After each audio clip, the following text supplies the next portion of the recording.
नमस्कार दोस्तों, मैं आपका मेरे चैनल पे स्वागत करता हूं और कोर मेडिकल साइंस पे। आज जो हम टॉपिक डिस्कस करेंगे वो एंटीकोलिनर्जिक ड्रग्स। पिछली वीडियोस में हमने डिस्कस किया था कि कोलिनर्जिक ड्रग्स के बारे में, कोलिनर्जिक ट्रांसमिशन के बारे में और उसके रिसेप्टर्स के बारे में। तो उसमें हमने देखा था कि जो हमारा एसिटाइल कोलिन इन्वॉल्व है कोलिनर्जिक सिस्टम में, वो कहाँ एक्ट करता है, निकोटिनिक और मस्करिनिक रिसेप्टर के ऊपर एक्ट करता है। तो अब एंटीकोलिनर्जिक में क्या हुआ कि ये दो रिसेप्टर है, इनके एंटागोनिस्ट देंगे। एंटागोनिस्ट क्या होता है, जो एसिटाइल कोलिन का इफेक्ट कम करेंगे, और एगोनिस्ट क्या करते हैं, जो इनके इफेक्ट को इंक्रीज कर देते हैं। कोलिनर्जिक ड्रग्स क्या थी, एसिटाइल कोलिन के इफेक्ट क्या कर रही थी, इंक्रीज। और एंटीकोलिनर्जिक क्या है, ये उसके इफेक्ट को क्या करेगी, डिक्रीज। तो बात करते हैं मस्करिनिक एंटागोनिस्ट की। बात करें तो ये हमारे पास है natural, semi synthetic and synthetic. Natural में आते हैं हमारे पास एट्रोपिन और हायोसिन, जो कि हमारे मेन है और आपको ये याद जरूर होना चाहिए क्योंकि ये इंपॉर्टेंट है। सेमी सिंथेटिक की बात करें तो इसमें हमारा आता है atropine methonitrate, ipratropium bromide, tiotropium bromide, hyoscine butyl bromide. ये मैं आपको समझाऊंगा बहुत ही इजी लैंग्वेज में, डायग्राम्स के थ्रू, आपको जल्दी ही याद हो जाएंगे। अब सिंथेटिक की बात करें तो इसमें हमारे आते हैं क्वाaternary कंपाउंड्स। क्वाaternary कंपाउंड्स मैं आपको आगे बताऊंगा, tertiary amines, mydriatics, vesico selective, anti parkinsonian. N receptor में क्या होता है, हमारे दो कैटेगरी होती है, निकोटिनिक रिसेप्टर, एंटागोनिस्ट। इसमें कैटेगरी कौन सी है, एक जो हमारे गैंग्लियंस को स्टिमुलेट करेगी, सेकंड जो हमारे गैंग्लियंस को ब्लॉक करेगी, इनहिबिट करेगी उसके एक्शन को। तो फर्स्ट हम बात करेंगे वो है एट्रोपिन। तो इससे पहले कि हम आगे मूव हो, आप प्लीज चैनल को सब्सक्राइब कर लीजिए और बेल आइकन दबा लीजिए ताकि आपको नोटिफिकेशन मिलते रहे टाइम टू टाइम। तो एट्रोपिन की बात करें तो ये क्या है, मस्करिनिक रिसेप्टर एंटागोनिस्ट। ये क्या करती है, एसिटाइलकोलिन के इफेक्ट को कम करती है, किस पे, मस्करिनिक रिसेप्टर के ऊपर। अब इसका इफेक्ट क्या शो करेगी, सेंट्रल नर्वस सिस्टम में ये क्या इफेक्ट शो करती है, ये स्टिमुलेट करती है। नॉर्मल डोज जब हम एट्रोपिन की देते हैं तो ये क्या करेगी, स्टिमुलेशन कोज करेगी। लेकिन अगर लो डोज पे दें तो सेंट्रल नर्वस सिस्टम पे कोई काम नहीं करेगी, लेकिन पेरिफेरल सिस्टम पे, पेरिफेरल जो इफेक्ट है उस पे शो करेगी स्लाइट स्टिमुलेशन, जो कि बहुत ही कम होती है। और फिर आता है हमारे पास हाई डोज। लो डोज थी, ये नॉर्मल डोज है। हाई डोज पे क्या करता है, ये एक्साइटेशन कोज कर देता है बहुत ही ज्यादा। और अक्सर एक्साइटेशन क्या कोज करती है, हेल्यूसिनेशन, बेचैनी, रेस्टलेसनेस यानी कि एंजाइटी, डिसोरिएंटेशन यानी कि एक पर्टिकुलर डायरेक्शन नहीं होती, मतलब कोऑर्डिनेशन जो है बॉडी का वो गड़बड़ा जाता है। फिर है delirium followed by respiratory depression and coma. ये कब होता है, जब बहुत ज्यादा हाई डोज हो तभी हमारे कोमा होता है, वरना नॉर्मली कोमा नहीं होता। और कार्डियोवैस्कुलर सिस्टम में क्या होता है, ये क्या करेगी, टैकीकार्डिया कोज करती है। टैकीकार्डिया कोज क्यों करेगी, ये हमारे मस्करिनिक रिसेप्टर को इनहिबिट कर देती है एसए नोड पे। जो हमारे एसए नोड है उस पे मस्करिनिक रिसेप्टर को इनहिबिट कर देती है। ब्लड प्रेशर पे इसका कोई डायरेक्ट इफेक्ट नहीं है, लेकिन और दूसरे मैकेनिज्म के थ्रू ये कुछ थोड़ा बहुत हमारे ब्लड प्रेशर को डिक्रीज कर देती है या इंक्रीज कर देती है।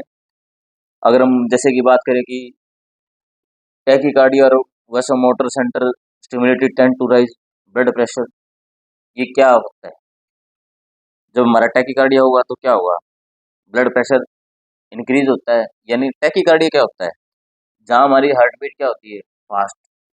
तो इसमें क्या होता है, नॉर्मली ब्लड प्रेशर इंक्रीज होगा। अगर हार्ट फास्ट पंप करेगा तो ब्लड प्रेशर क्या होगा, फास्ट हाई होगा, नॉर्मल सी बात है। तो लेकिन डायरेक्टली इसका कोई इफेक्ट नहीं है ब्लड प्रेशर के ऊपर। अगर हम आँख की बात करें, आई की, तो इसमें क्या है, आई में हम नॉर्मली जो ड्रग देते हैं वो कैसे देते हैं, टॉपिकल रूट से, टॉपिकल रूट के थ्रू। माइड्रेसिस, अब माइड्रेसिस कोज करती है। माइड्रेसिस कोज का मतलब ये जो आँख है, इसको, इसका जो प्यूपिल साइज है वो उसका इंक्रीज कर देती है उसे हम कहते हैं माइड्रेसिस। अरमायोसिस कहते हैं जिसका, जिसमें प्यूपिल का साइज डिक्रीज हो जाए। इंट्राओकुलर टेंशन को इंक्रीज कर देती है। स्मूथ मसल्स में क्या करती है, स्मूथ मसल में रिलैक्सेशन कोज करती है। देखो, all visceral smooth muscles that receive parasympathetic motor innervations are relaxed by atropine. ये कैसे करती है? By blocking M3, by blocking the M3। M3 क्या है? ये मस्करिनिक रिसेप्टर के सब टाइप्स है, M1, M2, M3, M4, M5। Main कौन से थे हमारे? M1, M2 और M3। फिर इसमें क्या होता है कि ये कॉन्स्टिपेशन भी कॉज करती है। कॉन्स्टिपेशन कैसे कॉज करती है कि हमारा जो स्टमक और इंटेस्टाइन की जो मूवमेंट्स है उसको डिक्रीज कर देती है। और ग्लैंड्स में क्या होती है? सिक्रीशन को डिक्रीज कर देती है। सिक्रीशन जैसे हमारे की हाइड्रोक्लोरिक एसिड हो गया जो हमारे स्टमक में है, जिसे हम गैस्ट्रिक सिक्रीशन भी बोलते हैं। स्वीट सलाइवेशन, स्वेटिंग, सलाइवेशन, ये भी हमारी डिक्रीज हो जाती है। लेकिन इसका बाइल एसिड के ऊपर कोई फर्क नहीं पड़ता क्योंकि बाइल एसिड इसके इंडिपेंडेंट है। तो बाइल एसिड जो सिक्रीट हो रहा है उसका उस पर एट्रोपिन कोई इफेक्ट नहीं डालेगा क्योंकि वो इसके इंडिपेंडेंट है। अब बॉडी टेम्परेचर की बात करें तो इंक्रीज होता है अगर हाई डोज देता हूँ। ये खासकर चिल्ड्रंस के अंदर ऑब्जर्व होता है जो फीवर भी कोज कर देता है, जिसे हम एट्रोपिन फीवर भी जनरली बोलते हैं। फिर क्या आता है हमारे पास? सेकंड जो ड्रग है वो थी हायोसिन। इसको हम क्या बोलते हैं? इसको स्कोपोलामाइन भी बोलते हैं। इसका फार्माकोलॉजिकल इफेक्ट क्या है कि हमारे सेंट्रल नर्वस सिस्टम पे ये डिप्रेशन कोज करती है। एट्रोपिन क्या करती थी? स्टिमुलेट कर रही थी। ये क्या करेगी? डिप्रेशन यानी सिडेशन कोज करती है। इसमें अमनेसिया, फटीग, ड्राउसीनेस, ये इसके सिम्टम्स होते हैं कुछ जनरल देखे तो। हाई डोज पे क्या करेगी? एक्साइटेशन कोज करती है, हेल्यूसिनेशन कोज करती है। देखो, जो ड्रग्स हेल्यूसिनेशन कोज करती है वो क्या होता है? ससेप्टेबल टू अब्यूज, यानी कि उसकी लत लगना, उसकी आदत, एडिक्शन, ये चीजें नॉर्मल होती है। अब यूज क्या है इस हायोसिन ड्रग के? ये क्या प्रिवेंट करती है? मोशन सिकनेस और and post operative nausea and vomiting. Post operative nausea and vomiting को प्रिवेंट करती है। डोज देंगे तो हम एट्रोपिन की क्या होती है? 0.6 to 2 mg इंट्रामस्कुलर और इंट्रावेनस। अगर बच्चों के केस में बात करें तो वो क्या होती है हमारी? 10 माइक्रोग्राम पर केजी, 10 माइक्रोग्राम पर केजी। अगर टॉपिकल हम आई में अगर एडमिनिस्टर कर रहे हैं तो 1 से 2% ही सोल्यूशन जो होता है वो हम एडमिनिस्टर करते हैं। हायोसिन में की अगर डोज की बात करें तो वो होती है 0.3 to 0.5 mg। रूट कौन कौन से हमारे पास? Oral, intramuscular, transdermal patch. इसके पैच भी अवेलेबल होते हैं। फिर आते हैं hyoscine. Hyoscine butyl bromide. Hyoscine butyl bromide कौन सी कैटेगरी ड्रग थी? जैसे मैंने आपको बताया था, ये थी सेमी सिंथेटिक ड्रग। ठीक है, सेमी सिंथेटिक। ये क्या है? इसकी पोटेंसी कम है, यानी कि जो इसकी जो ये पोटेंट है, जो इफेक्ट शो करती है वो कम है, लेकिन लॉन्गर एक्टिंग।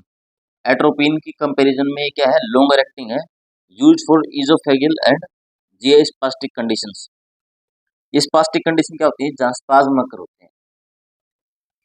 अब इसकी डोज की बात करें तो ये है 20 से 40 mg, 20 to 40 mg oral, intramuscular, subcutaneous and intravenous. ये हमारे ड्रग्स के रूट है जिसके थ्रू हम हायोसिन ब्यूटाइल ब्रोमाइड को एडमिनिस्टर कर सकते हैं हमारी बॉडी के अंदर। फिर बात करते हैं हम इप्राट्रोपियम ब्रोमाइड की। इप्राट्रोपियम ब्रोमाइड हम इनहेलेशनल रूट से लेते हैं, जो कि क्या करती है? 40 to 80 माइक्रोग्राम ही हम उसको एडमिनिस्टर करते हैं हमारी बॉडी के अंदर। अब ये क्या करती है? ब्रोंकोडाइलेशन कोज करेगी। इप्राट्रोपियम ब्रोमाइड क्या है? साबा, शॉर्ट एक्टिंग बीटा 2 एगोनिस्ट होती है। ये क्या करती है? ब्रोंकोडाइलेशन। वैसे तो मस्करिनिक रिसेप्टर के एंटागोनिस्ट है ये सारे के सारे। ब्रोंकोडाइलेशन कोज करती है लंग्स के अंदर। ये क्या करती है? इसका एक्शन कितनी देर तक रहता है? Duration of action 4 to 6 hours. किसके ट्रीटमेंट के लिए काम आती है? हमारे सीओपीडी के ट्रीटमेंट के लिए काम आती है। इसके कुछ साइड इफेक्ट है, यानी कि ड्राइनेस, जो माउथ में ड्राइनेस आती है, यानी कि सलाइवा जो है, सलाइवरी ग्लैंड है वो इनएक्टिव हो जाती है। ज़्यादा एक्सेस में सलाइवेशन प्रोड्यूस नहीं करती जो हमें नॉर्मली ज़रूरत होती है। फिर क्या करती है? हमारे सेंसेशन होती है स्क्रैचिंग की, यानी कि खुजली, एक अजीब सी सेंसेशन होती है हमारे ट्रैकिया के अंदर, हमारे गले के अंदर जहाँ हमारा ट्रैकिया प्रेजेंट है। कफ, खांसी आती है। देखो, जब स्क्रैचिंग होगी वहाँ खुजली सी होती है, तब क्या करता है, तब मन करता है कि खांसे, सूखी खांसी जैसे करते हैं ना, कि ताकि वो इचिंग मिट जाए, क्योंकि हम अंदर तो हाथ नहीं डाल सकते और हमारी सैन इचिंग कर सकते हैं। तो क्या करते हैं हम, कफ के द्वारा उसको इचिंग को स्टॉप करने की कोशिश करते हैं, तो हमें कफ भी होती है। जो टेस्ट होता है वो बैड होता है, स्लाइटली नर्वसनेस यानी कि घबराहट थोड़ी बहुत। अब टायोट्रोपियम ब्रोमाइड क्या करें, इप्राट्रोपियम ब्रोमाइड का ही कॉन्जिनर है इप्राट्रोपियम टायोट्रोपियम ब्रोमाइड। वो क्या करता है कि जो ब्रोंकोडाइलेशन कोज कर रहा था लंग के अंदर इप्राट्रोपियम, वो टायोट्रोपियम क्या करता है, उसको उसका जो ड्यूरेशन ऑफ एक्शन है इसको इंक्रीज कर देता है, लॉन्गर लास्टिंग ब्रोंकोडाइलेशन। फिर बात करते हैं हमारे क्वाटरनरी कंपाउंड के बारे में। क्वाटरनरी कंपाउंड की बात करें तो हमारे कुछ इसमें आते हैं, जैसे कि प्रोपेंथलीन। इसमें क्या करते हैं, 15 to 30 mg ओरल देते हैं, जिसमें क्या होता है, use for peptic ulcer and gastritis. अब ये पेप्टिक अल्सर और गैस्ट्राइटिस के वक्त काम आती है।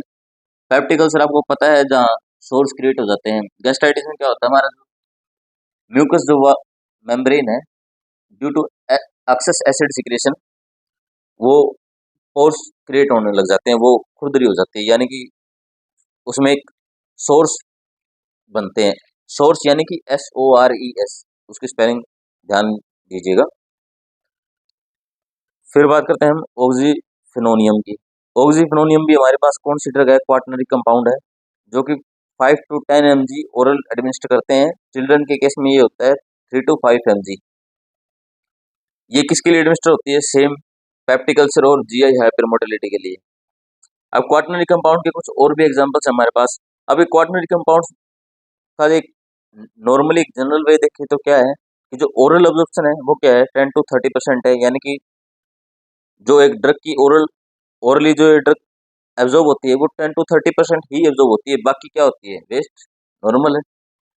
Poor penetration in the brain and I, brain और आई के अंदर इसकी पेनिट्रेशन क्या है, पुअर है।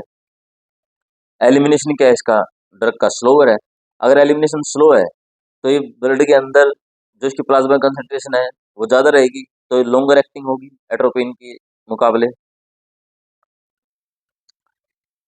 अब ये हाई डोज पे देते हैं हम इसको, क्वाटरनरी कंपाउंड्स को, तो क्या होता है कि न्यूरोमस्कुलर ब्लॉकेड इफेक्ट भी शो करती है।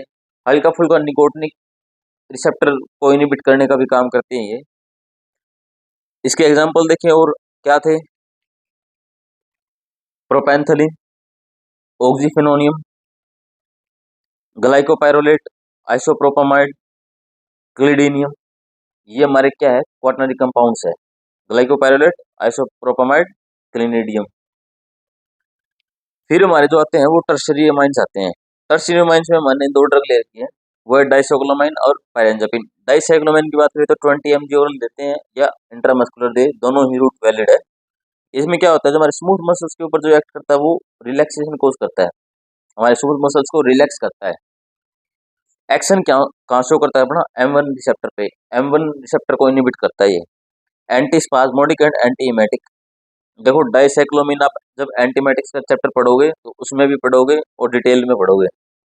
एंटी स्पाज्मोडिक क्या होता है, एंटी एमेटिक होता है यानी कि वोमिटिंग को रोकने वाले एजेंट्स। एंटी स्पाज्मोडिक होता है जो स्पाज्म को रिलीव करते हैं, हमारे स्पाज्म को। फिर आता है हमारे पास माइड्रेटिक्स। अब माइड्रेटिक्स में क्या होता है, मियोसिस, मायोसिस और माइड्रेटिक्स। मैंने आपको बार बार बताया है कि माइड्रेटिक्स होता है जहाँ प्यूपिल का साइज इंक्रीज हो जाता है, और मायोसिस मतलब जहाँ हमारे प्यूपिल का साइज डिक्रीज होता है। अब माइड्रेटिक्स में हमारे जो ड्रग्स हैं, जैसे कि होमाट्रोपिन, साइक्लोपेंटोलेट, ट्रोपिकामाइड, ये हमारे ड्रग्स कौन सी है, जो माइड्रेटिक्स है। फिर आते हैं हमारे वेसिको सेलेक्टिव ड्रग। अब वेसिको सेलेक्टिव क्या करती हैं, use to treat over active bladder. जो हमारा ब्लैडर जब ओवर एक्टिव होता है तो उसको स्लो डाउन, उसको नॉर्मल स्टेज पे लाने की कोशिश करते हैं bye blocking the muscarinic receptor. जो हमारे ब्लैडर के अंदर मस्करेनिक रिसेप्टर है उसको इनहिबिट करने के बाद। इसमें फिर और क्या होता है कि जो इंट्रावेसिकुलर प्रेशर है वो भी डिक्रीज हो जाता है, ब्लैडर की कैपेसिटी है जिसके कारण इंक्रीज हो जाएगी, यानी नहीं कि वो और ज़्यादा यूरिन होल्ड कर सकता है, यानी कि उसका जो भी कंटेंट रहेगा, जो भी ब्लैडर है हमारा, उसमें जो कंटेंट है वो उसकी कैपेसिटी है वो इंक्रीज होगी तो वो कंटेंट और ज़्यादा होल्ड कर सकता है। अब साइड इफेक्ट की बात करें क्या है, नॉर्मल है, ड्राई माउथ, कॉन्स्टिपेशन और ब्लड विजन, ये कुछ नॉर्मल साइड इफेक्ट्स हैं। और वैसे को सेलेक्टिव की ड्रग्स देखें तो ये बहुत सारी हैं, जैसे कि ऑक्सीब्यूटिमिन, ब्यूटिनिन, सोलिफेनेसिन, फैसेटेरोडिन, डेरिफेनेसिन, टोल्टेरोडिन एंड ट्रोस्पियम क्लोराइड। ये सब आपको ड्रग्स तो देखो आपको याद करनी पड़ेगी। तो इसी के साथ आज का हमारा टॉपिक खत्म होता है। और अगर आपने चैनल को सब्सक्राइब नहीं किया तो प्लीज़ सब्सक्राइब कीजिए और वीडियो को लाइक कीजिए आपको पसंद आई, और हमारे साथ जुड़े रहिए, बेल आइकन दबा दीजिए और प्लीज़ शेयर कीजिए अपने दोस्तों के साथ।